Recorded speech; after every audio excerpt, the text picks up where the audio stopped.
Nopec, autor Marcelino Dávalos. Penosa era la jornada y con todo, apenas si nos dieron tiempo de tomar el rancho. Consistente él en unos pocos de frijoles y lentejas que, de antemano y por teléfono, se había ordenado al comandante del destacamento nos preparasen. A guisa de pan confeccionamos en hojas de lata tortillas de harina a mal tostar.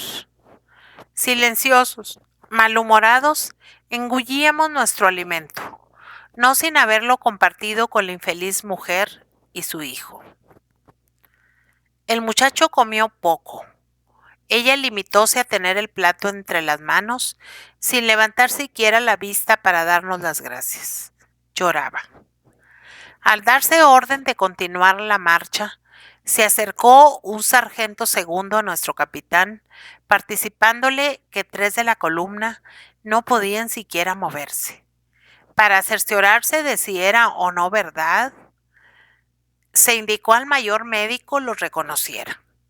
Recargados contra el bajareque, exangües, casi desnudos y sin fuerzas suficientes a soportar el Mauser, encontró el doctor a los 3 soldados. Uno de ellos, pugnando inútilmente por tenerse en pie, hubo de conformarse con levantar la mano a la visera mascullando. Damos a usted nuestra palabra de incorporarnos con las escoltas de mañana. Interrogó el capitán al mayor, y éste, sin ambajes, dijo no saber si cuál lo afirmaban podrían o no incorporarse. Lo que sí nos explicaba era cómo habían podido llegar hasta allí. Esto bastó. El capitán llamó por teléfono a la matriz, dando parte de lo ocurrido, y anunció la salida para nuestro destino. La mujer y los niños estaban listos en su cabalgadura. Amarrado en las ancas, Juanito y el pequeño en sus brazos. Debíamos presentar de seguro un mal aspecto, mal comidos, mal tratados y mal dirigidos. Sin calzado, hechos jirones los vestidos, pegada la ropa al cuerpo gracias al sudor. Menos mal los que solo ropa interior teníamos, pero los vestidos de mezclilla y los que llevaban el vestido de paño, la vegetación lujuriosa, lejos de refrescar con su fronda, arrojaba sobre nosotros un vaho enervante. Ni al capitán le ocurrió exigirnos orden en la marcha, ni de haberle ocurrido lo hubiera logrado. Solo ella parecía no haber recorrido una milla. Solo ella parecía no preocuparse del peligro. Solo ella no desesperaba de la parte por recorrer con tal de llegar. Para su cerebro todo se traducía así. Mi esposo manda el destacamento de Nopec. Acaban de atacarle los indios. Es preciso ir allá para que bese y abrace a sus hijos si vive, para curarle si le hirieron, para llorarle si le han muerto. Y en todo ello ni un gesto, ni una súplica, dolor concentrado y ungido por el dulce placer de llorar. 2 hilos temblorosos escapaban de sus negros ojos, goteando sobre la cabeza del pequeñín, que ajeno de penas sonreía. Si algún incidente nos obligaba a hacer alto, infaliblemente preguntaba a Juanito si era allí donde se encontraba su papá, si se lo entregarían los indios, si era verdad que los desvestían para machetearlos y por qué hacían aquello. Cual serpiente perezosa movíase la columna por la ondulante vereda, obstruida con los árboles derribados de intento por el enemigo o arrancados de cuajo durante algún chubasco. No agrupación de soldados, sino horda escapada del presidio debíamos parecer. Hablaban de eso los deformados cráneos, las frentes deprimidas, los dientes achatados, los caninos salientes, las orejas de asa de algunos, el aire marcadamente estúpido de los más. Debo advertirlo, las bajas de los batallones de la guarnición se cubren con los de libertad preparatoria de Ulúa. Como antes de un año cada batallón se diezma. ¿Cuál será el contingente de presidio? ¿Qué restará del primitivo batallón transcurridos 2 años o más? Todo el grupo hablaba de eso. Todos traían una criminal historia en recuerdo o nuevos crímenes en cartera, y a ellos, a nosotros, estaba confiada la defensa del territorio. Mientras más lo consideraba, me explicaba menos la causa de aquella guerra llamada de pacificación. La serie de porqués se me presentaba enérgica en tropel. Me danzaban en los aires las interrogaciones como garabatillos fosforescentes. He aquí cuánto ocupa de hecho el gobierno, en una extensión de miles de kilómetros cuadrados, al oriente, la entrada por mar al territorio. De allí parte una línea hasta la capital con 3 o 4 destacamentos en el intermedio. Destacamentos sostenidos por 10 o 20 hombres. De la capital se bifurca esa línea, extendiéndose una hacia el sur, y termina en la frontera extranjera. La otra marcha al noroeste, siendo su punto de término el límite con Yucatán. A lo largo de una y otra línea y de 20 en 20 kilómetros, hay unos cuantos destacamentos en las mismas condiciones que los anteriormente descritos. El resto está en poder de los indios. ¿Cuál es la razón de existencia de tales destacamentos? ¿Por qué están allí esos hombres aislados, haciendo vida de fieras, condenados a vivir y morirse dentro de pantanos, en lucha constante con un enemigo que les hiere a mansalva y se retira sin daño a sus aduares, después de haberles robado y herido, sin esperanza de relevo, como no sea por causa de muerte? Se releva a los muertos con los vivos, entre tanto que estos mueren. Jamás una visita de médico, si no es cuando comunican que el jefe del destacamento está muy grave. Y por supuesto, el doctor llega con la oportunidad necesaria para ordenar se le dé inmediatamente sepultura y se incinere cuanto le ha pertenecido. Es contagiosa la tisis. Después de tantos años de terminada oficialmente la guerra, ¿se vive aún así? Oh, espada, ¿qué sabes tú de administrar? Esta sangría no tendrá término. ¿Hasta cuándo este holocausto de víctimas en aras de la torpeza? Tendría razón Fermín, con que se habría emprendido aquella campaña para que unos cuantos señores se pudieran repartir dentro de los salones de un ministerio hectáreas de terreno a granel. Traer empleados, operarios y soldados solo para dar garantías a los explotadores.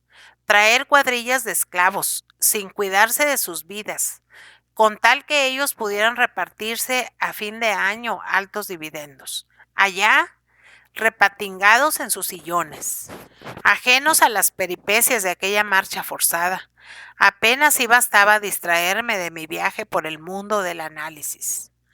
La abnegada mujercita presa del dulce arrobamiento de desbordar en lágrimas su pena, sin reñir a Juanito cuando a reír se echaba, con la ligereza propia de su edad, al oír los reniegos, ajos y tasajos de la tropa, sin cansarse de llevar en brazos al pequeñín que la reía más y mejor, cuando le caían en sus carrillos de pétalo las gotas de llanto, suponiendo tal vez fuera aquel uno de tantos juegos de la buena madre.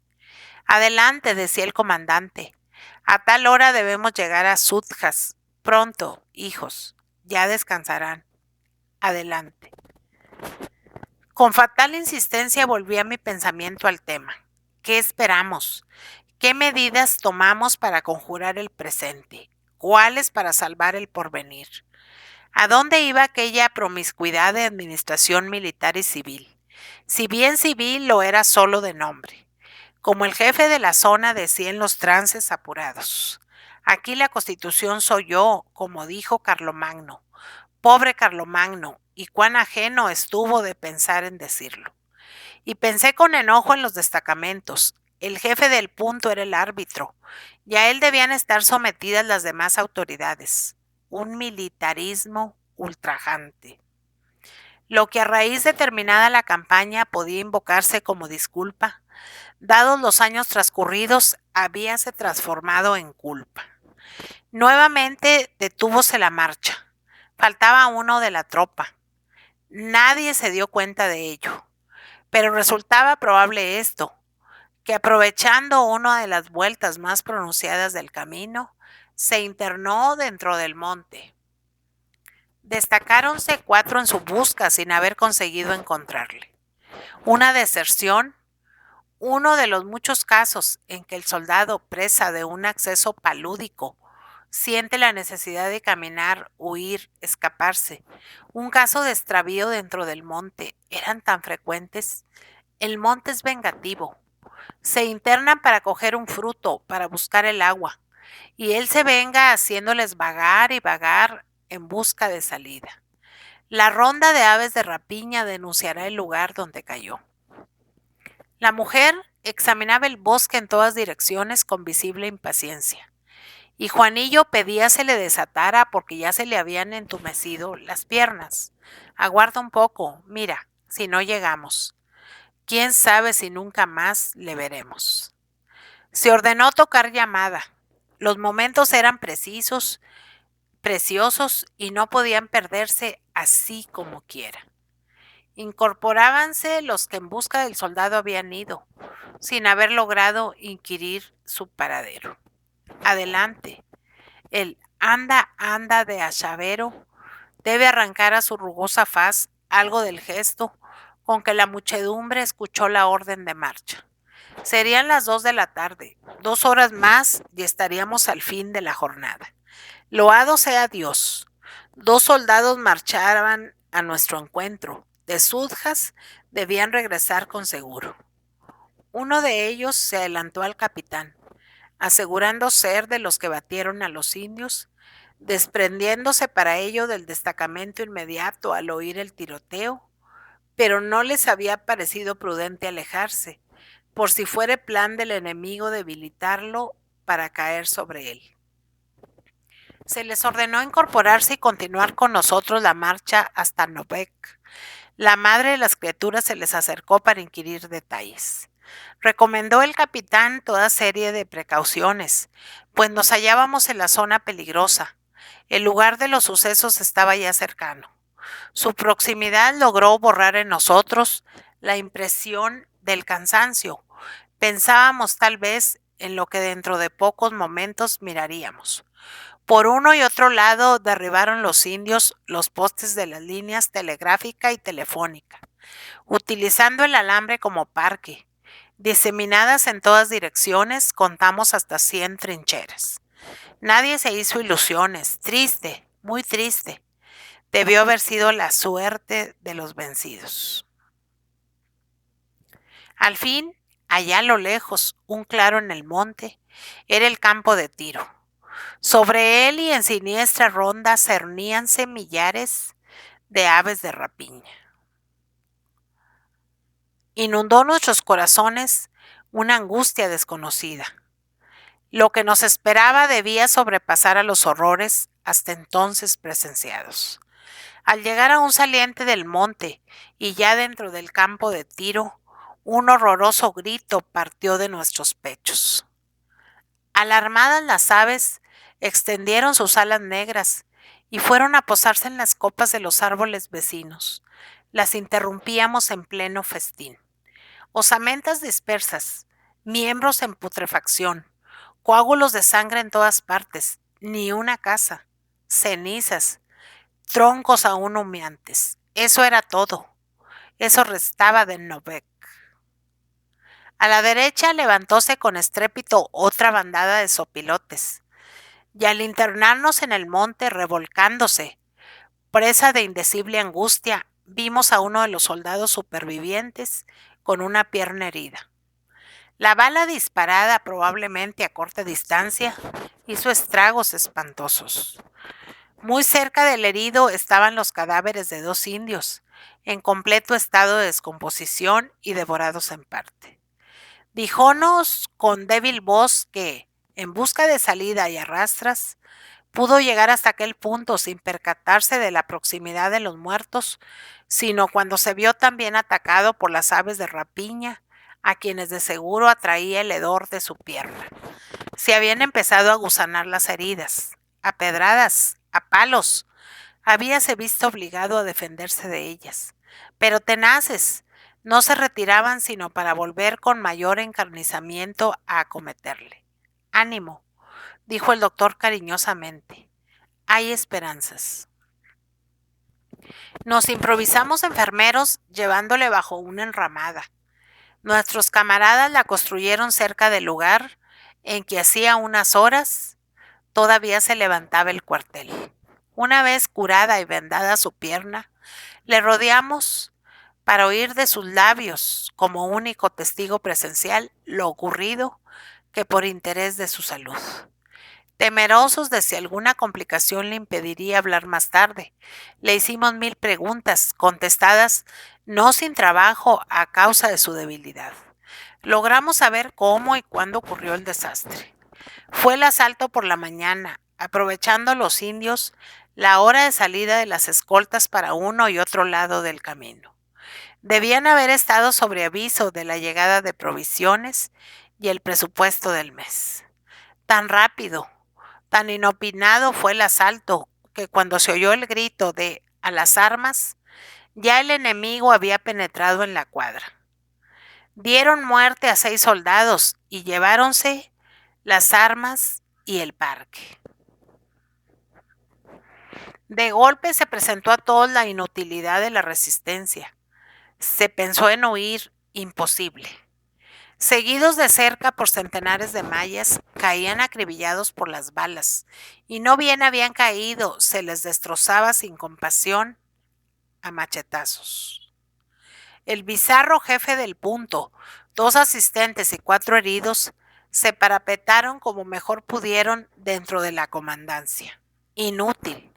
Rodeados materialmente por el enemigo, bastábale a éste arrancar las varas del jacal para hacer desde allí blanco seguro sobre sus víctimas. Debieron comprender los indios el peligro de la espera, y se apresuraron a consumar el martirio. Prendieron fuego a la casa, y un terror pánico se apoderó de cuantos en ella se guarecían. Abandonaron el recinto arrojándose sobre los asaltantes sin dejar de hacer fuego. El teniente era su presa deseada, y como jauría hambrienta le envolvieron. A esto debí mi salvación, decía el herido. Entre el confuso tropel me escabullí. No tenía arma, no tenía parque. Pobre de mi teniente. Desde mi escondrijo vi cómo le sujetaban con alambre por debajo de las arcas, cómo le amarraron a uno de los caballetes del jacal, después de él a todos los heridos. Después amontonaron leña bajo sus pies, y la pira ardió luego el campamento entero. Y miré, destacándose sobre el color vivísimo del fuego, aquellas sombras de endemoniados que arrastraban fatigosamente a los muertos para arrojarlos sobre la fantástica pira. Un grito capaz de partir el alma detuvo al narrador. Volvimos la cara. Nadie había reparado en que la viuda había oído la narración del asalto. Nos impuso respeto su hondo, su reconcentrado dolor. Abrazada a sus hijos repetía sin darse cuenta tal vez de toda la amargura que sus frases envolvían. Se acabó, mis hijos, mis hijos. Yo comprendía perfectamente que, no siendo esposa legítima del teniente, ni el recurso podía asistirle de solicitar una pensión. No serían título para obtenerla ni sus criaturas nacidas en el campamento si no estaban registradas. ¿Y en dónde hacerlo si no había oficinas del registro civil? Sufrir y rodar. Se extinguía la tarde sin transición, sin crepúsculo. Allá a lo lejos avanzaba una nube tormentosa. Ante el cuadro desolador se aferraban a mi cerebro las palabras de Fermín. Esta guerra se hizo para enriquecer a unos cuantos bribones, que allá, repatingados en los sillones de sus escritorios, contemplan desde la gradería, como en los tiempos de la Roma en decadencia, la enrojecida arena donde se debate, sin redención, la carne de malaria, en donde se derrumban, sin gloria ni triunfo, los vencidos. Novec, diciembre 1908.